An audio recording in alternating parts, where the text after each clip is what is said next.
All right, we are back with the amazing Edel. I'm so excited to share with you guys today. We're going to have an amazing conversation and sharing stories and helpful strategies on how our mental and physical well-being are interconnected. So, Adil, would you share with us a little bit about what has been your experience of seeing how the physical well-being is tied into the mental well-being in your life or with your family or whatever? Well, I will say, first of all, I feel like it's been forever since our last one. I sure did miss it. I mean, it's so fun always connecting with you in this way. But Yeah. yeah, so being in the health and wellness industry and being in the fitness industry for, over 15, 17 years, um, I feel like people don't realize how much it can affect you, like your physical well-being, how it can affect you emotionally and mentally, sleep deprivation and not taking care of that can cause like depression and anxiety. I mean, like all kinds of things play a huge factor. Your nutrition, your hydration, what you supplement yourself with, exercise. I mean, it can create all kinds of havoc in your body with just not doing the things you should do physically. So, like with me, for example, I did the whole yo-yo thing for the longest time, and I've starved myself. I've overeaten. I've I really have, like, I've done it all. I've been overly obsessed to where I was, working out 4 or 5 hours a day and eating like 900 to like 1,000 calories just so that I wouldn't gain. And it affected me so much that my husband had to take me to the hospital, to get like an IV and all the things. But anyways, yeah, I feel like it really does affect you and people need more awareness on that. So I'm so glad you're talking about this. Yeah. And that's kind of why this podcast was even started in the first place because, with different experts I've been talking to over the years, almost every single one will tell you like if a client or patient only addresses one certain area of well-being but doesn't tie in the mental and emotional well-being, these other areas, or vice versa, then you don't see long-term results. You can see short-term results a little bit, but long-term, not so much. So, and I just personally, I feel like there's more now, but there's not in still not enough conversation around, especially for women, moms as well, that with the way our society and economy and lifestyles are, it's go, go, go, constant pressure, constant mental emotional tension, kind of just because there's more things to get done than there is time in a day, really, for most people.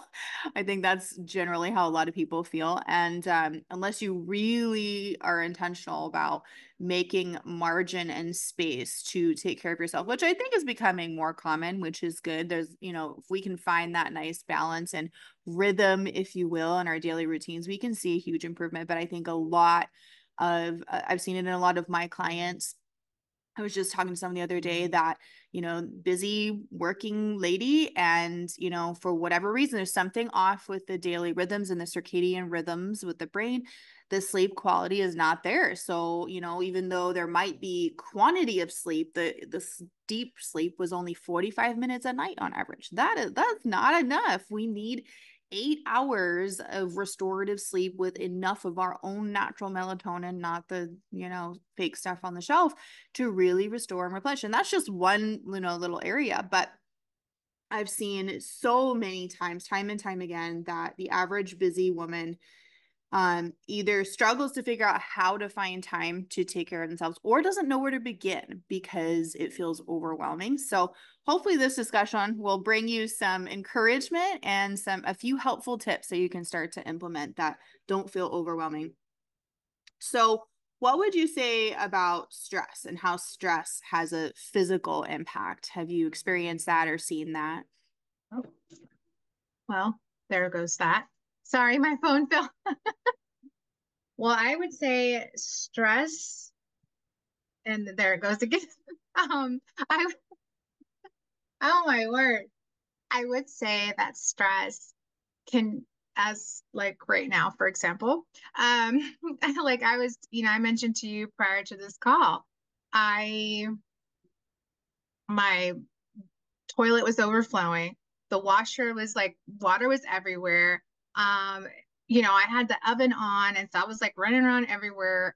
So it's just been like total chaos. And I'm like trying not to stress out because anytime I stress out, it literally affects like my nervous system and I can feel it. And beforehand, I never really could tell the signs, but ever since I dealt with anxiety for X amount of years, and I knew the title of what I was feeling.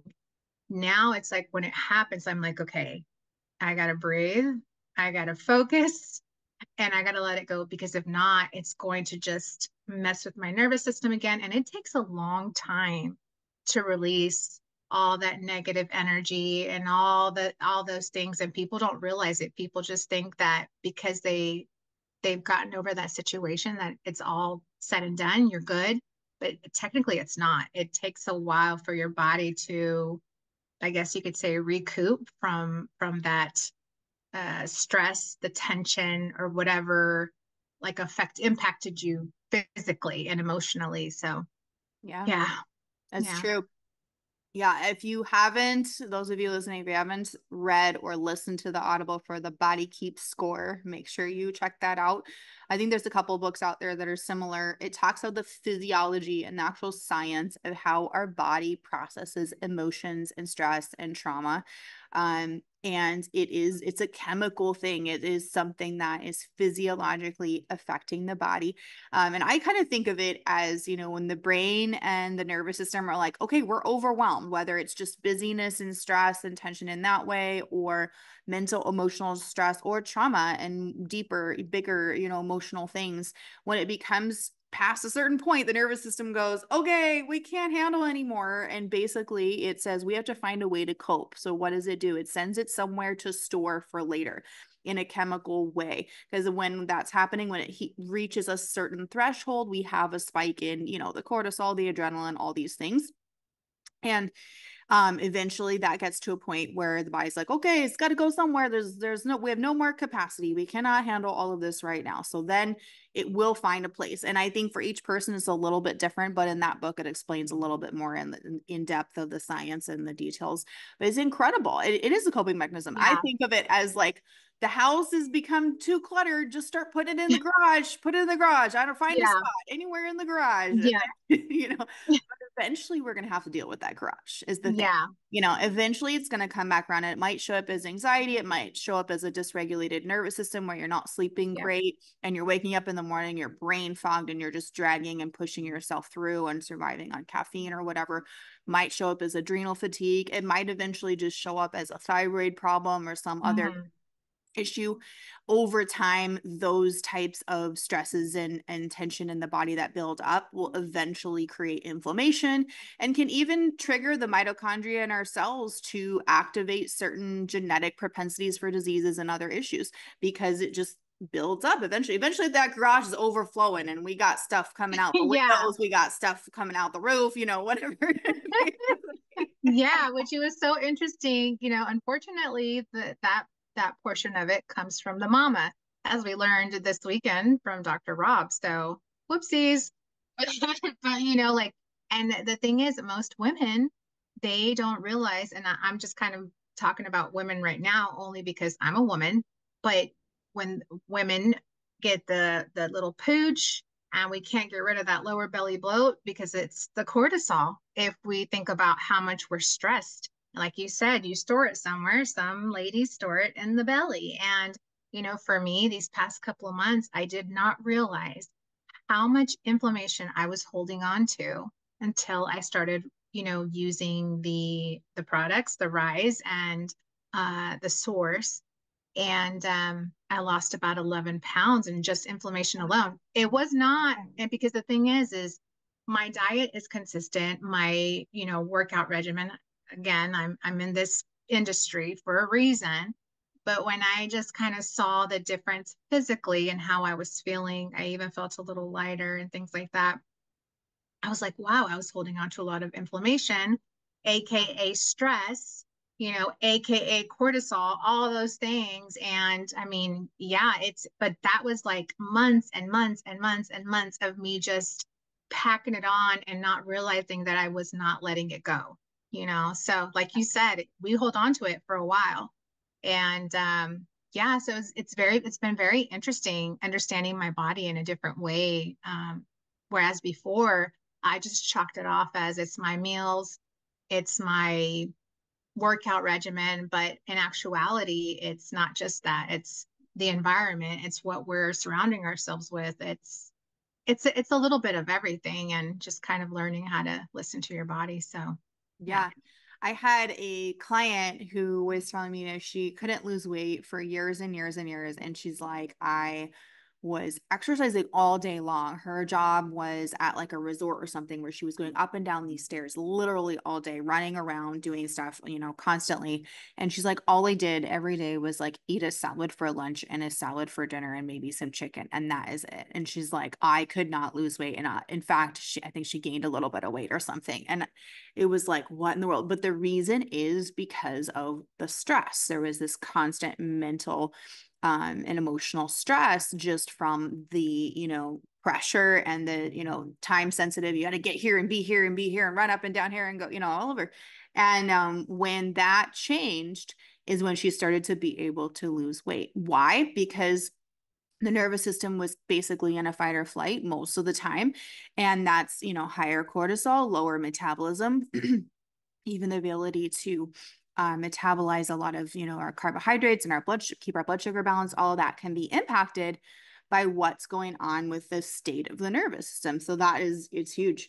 And if we can start to shift that, and here's one little tip real quick, we'll get to a couple strategies too in here in a minute, but um, just before your meals, taking 1 minute to close your eyes, reset really quick, take a few deep breaths. If you feel like you're stressed or have that anxiety and stuff, do a little bit of stimulate bilateral in the brain so you can like do the self hug, but actually pat like rhythmically 3 to 5 times each back and forth, like a few times, whatever, because that's going to help calm that central nervous system.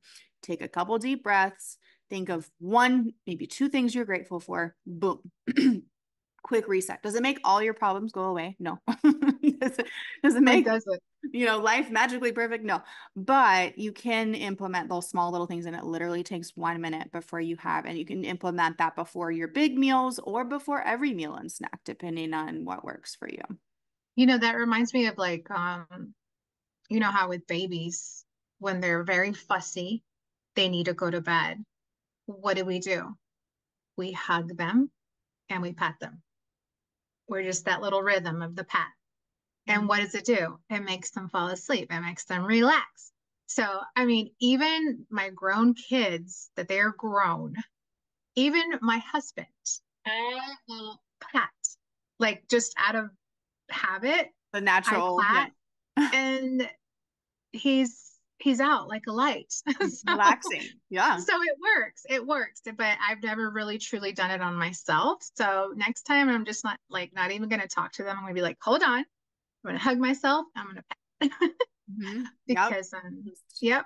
That. But Yeah. that's so good though. I love that. I came across something like that on one other health professional that I saw recently. And I thought, oh, that's so good, because I was looking for small, little, simple strategies. I used it for myself when I almost missed my flight recently, and I was like losing my mind. I was using it for myself, and so I was like, I need to bring this down a few notches here, because yeah, I don't want to hyperventilate. So yeah. And then my daughter too, she tends to have, some anxiety and stuff. So I was like, all right, let's try it. Let's do this. So, okay.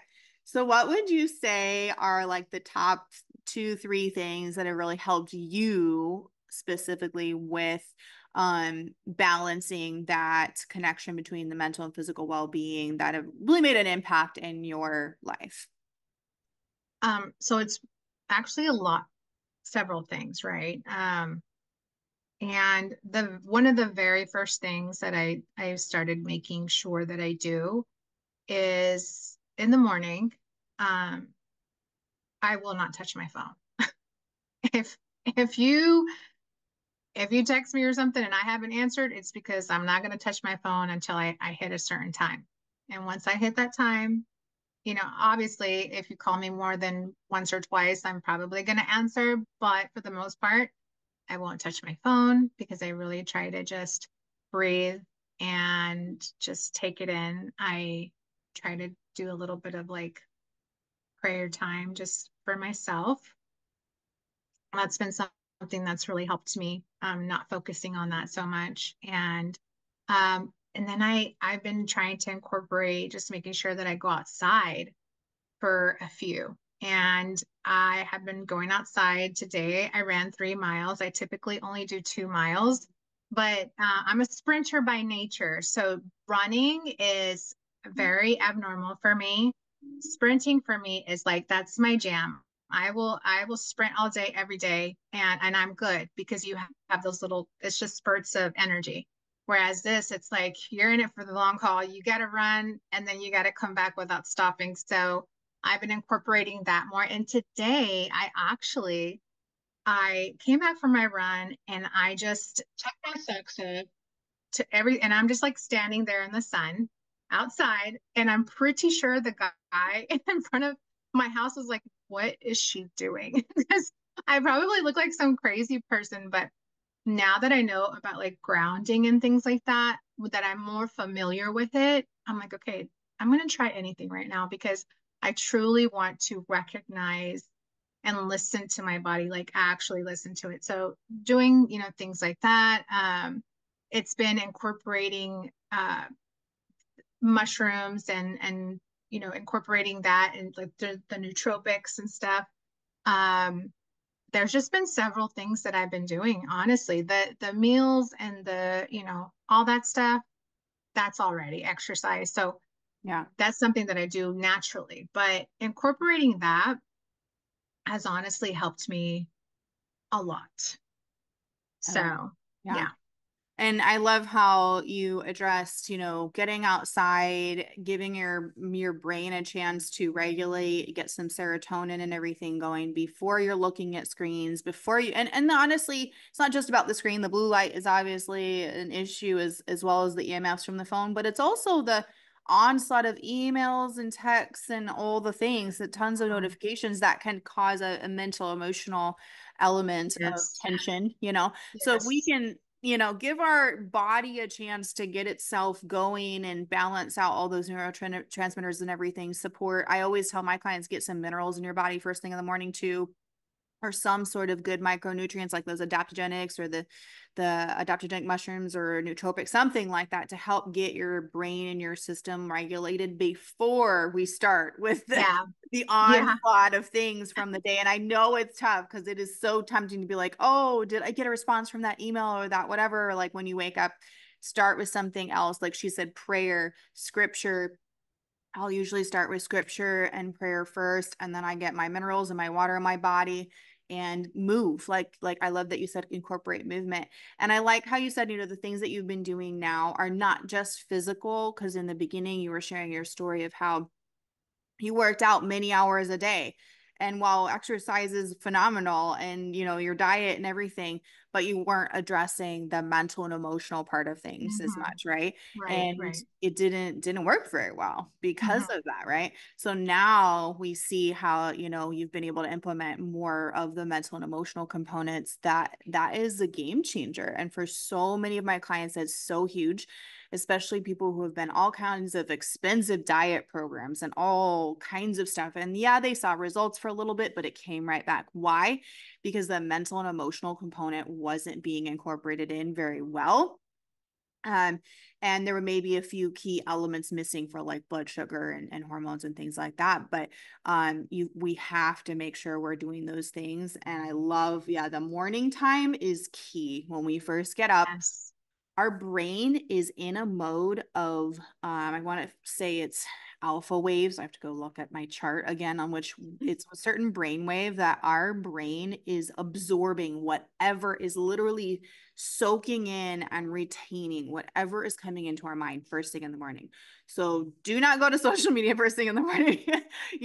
I wouldn't No. recommend that. I wouldn't recommend the news. I wouldn't recommend any like your emails or whatever's like your work or stress or any like put something that's going to uplift and encourage and inspire you in your mind first thing in the morning. Or if you're someone who's studying something, do that, because your brain's going to retain it, remember it. It's like a sponge first thing in the morning. And then it's going to help you throughout the day. So you're not having this dysregulated cycle of cortisol and stress, and which leads to anxiety and all kinds of things. So, Yep.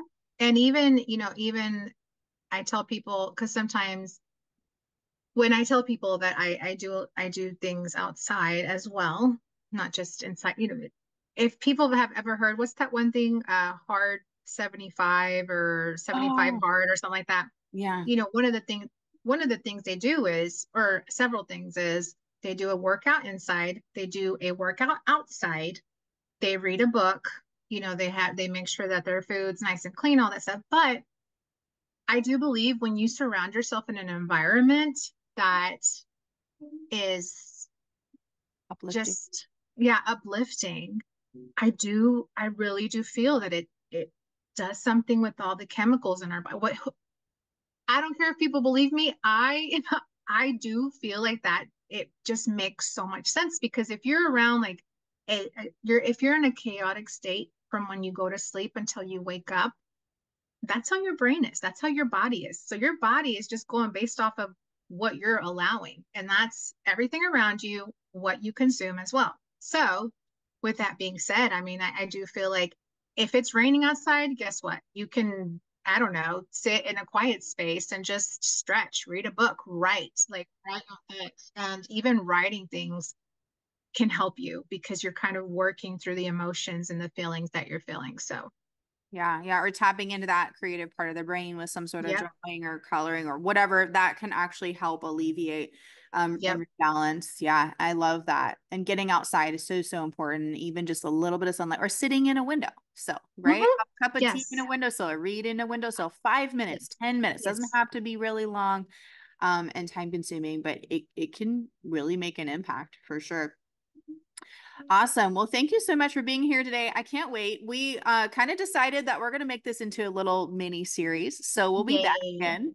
And you can count on Edel and I for real talk, real life, unfiltered life stuff.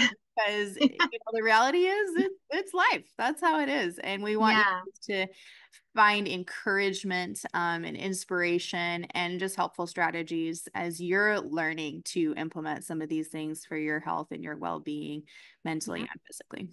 Yep. And thank you so much, Miriam. I'm so glad we're doing this again. I'm actually very excited for our series, and I can't wait to share it with everybody. It's going to be so much fun. It's just what you're doing. I'm just going to throw a little shout out for Miss Miriam, but but no, seriously, what you're doing and the people that you're impacting. I mean, it's just the fact that you're allowing me to do this with you. I'm like, okay, yay. I'm so glad that we're doing this together. It's so much fun, but I appreciate you so much. And thank you for having me on here.